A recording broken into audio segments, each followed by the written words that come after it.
सुप्रभात तृतीय श्रेणी छात्र छात्री मैंने भाषा साहित्य और व्याकरण बहिर आज आम गोटे पद्य विभाग पढ़ेगा जो विभाग ना यही मोर देश जार कवि होती मंगुलीचरण विश्वाल।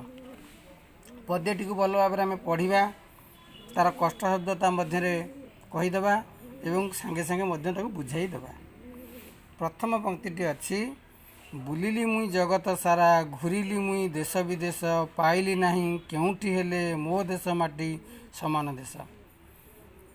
पिला माने एठी कवि कहउछन्ती बुलिली मुई जगत सारा ये सारा विश्व से बुलिले घूरिली मुई देश विदेश जेते देश सब अच्छी ये पृथ्वी मध्य सबु देश से बुलीचंती हेले पाइली नहीं केउठी हेले मो देश माटी समान देश।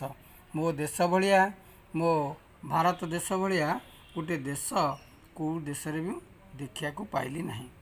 ये पद्यटीर प्रथम पंक्तिर सारांश होची कवि आमको जनईचंती जे सारा विश्व सारा जेते देश जगत सारा जेते देश अच्छी सब देश बुली सारी हेले तांको देश बा निज देश भारत भली गोटे हेले देश कौटी देखा पाई ना। मो देश नई पहाड़ वन झरणा तार कि मनोहर केते जे फूल केते जे फल सबु शोभार अटई घर। मो देश कौन अच्छी जो कि देश महान ना मो देशर नई पहाड़ वन झरणा अति मनोहर ये देश रे केते फूल फल केते जंगलर शोभा मो देश को भरपूर करी रखी शोभार आधार करी रखी सारी तेणु मो देश होची महान। गहन वन सबुज क्षेत तमाल ताल कौल कई पणस गुआ बाउंश बण मधुरे डाके डाहुक जही। या ता मो देश आहरी कौन अच्छी ना गहन वन अच्छी घंच जंगल अच्छी सबुज क्षेत धान क्षेत अच्छी तमाल ताल गछमय अच्छी ताल एवं तमाल ताल मान ताल गछमय अच्छी कौल कई जो कौलिया कई मध्य ये मो देश अच्छी पणस अच्छी गुआ बाउंश बण जो अच्छी मो देश रे मधुर डाके डाहुक जई। जो बण भितर जो बाउंश बण रे वर्षा ऋतु रे डाहुक तार तान बा स्वर डाक छाड़े यही भली देश मो देश जो देश कि एभली गहन वन श्यामल तरु कौल कई पणस गुआ बाउंश बण सबू भरपूर हो रही।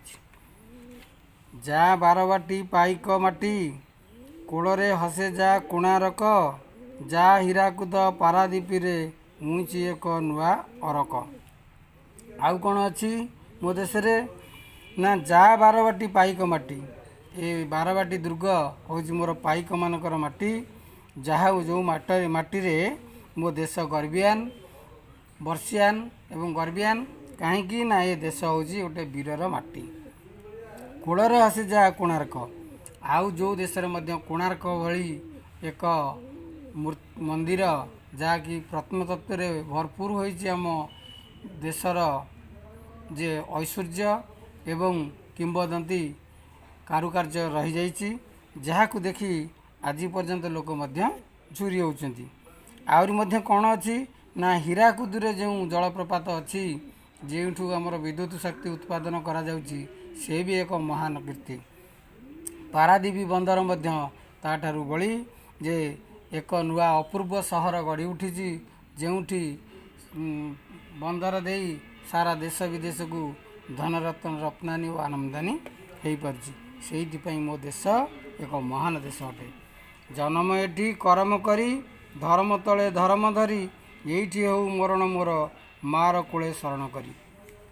आउ कौन हो ना कवि एठी कहते जन्म यही भारत माटी रे मोर जन्म होइछि कर्म मध्य मुझे भारत माटी रे करी कर्म तले धर्म करी यही कर्म कला बेले मु एक धर्म कार्य करी जहाँ को लेकिन मु गर्वित हेबी यही हो मरण मोर यहीठार मोर मरण हो बा शेष जीवन त्याग हो कौटी ना मोर मार पणतकाली तले।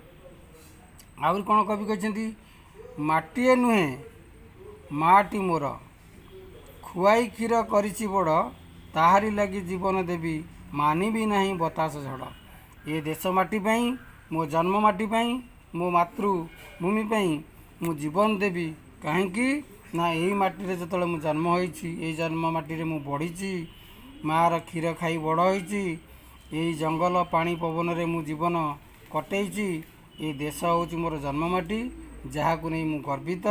ତେଣୁ ଏ ଦେଶ ପାଇଁ ଶେଷରେ ମୁଁ ଜୀବନ ଦେଲେ ବି ମଧ୍ୟ ନିଜକୁ ଧନ୍ୟ ମନେ କରିବି। ପିଲାମାନେ ଏହି ପଙ୍କ୍ତି ମାଧ୍ୟମରେ ଦେଶ ମାତୃକାର ଭକ୍ତିଭାବ ଜାଗୃତ କରୁଛି। କବି ଏଠାରେ ଆମକୁ ପ୍ରତିପାଦନ କରିଛନ୍ତି, ଏ ଦେଶ ଏକ ମହାନ ଦେଶ, ଯେଉଁ ଦେଶରେ ଅପୂର୍ବ କୀର୍ତ୍ତି କାରୁକାର୍ଯ୍ୟ ଭରି ରହିଛି। ବଣ ଜଙ୍ଗଲ ପାହାଡ଼ ପର୍ବତ ଶସ୍ୟ ଶ୍ୟାମଳା କ୍ଷେତ ଆମ ଦେଶକୁ ମହାନ କରିଛି। ଆମ ଦେଶର ଯେଉଁ ଗର୍ବ ଗୌରବ, ସେଥିପାଇଁ ଆମେ ନିଜକୁ ଧନ୍ୟ ମନେ କରୁଅଛେ।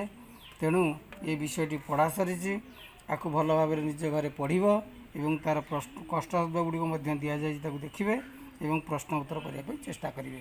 ଧନ୍ୟବାଦ।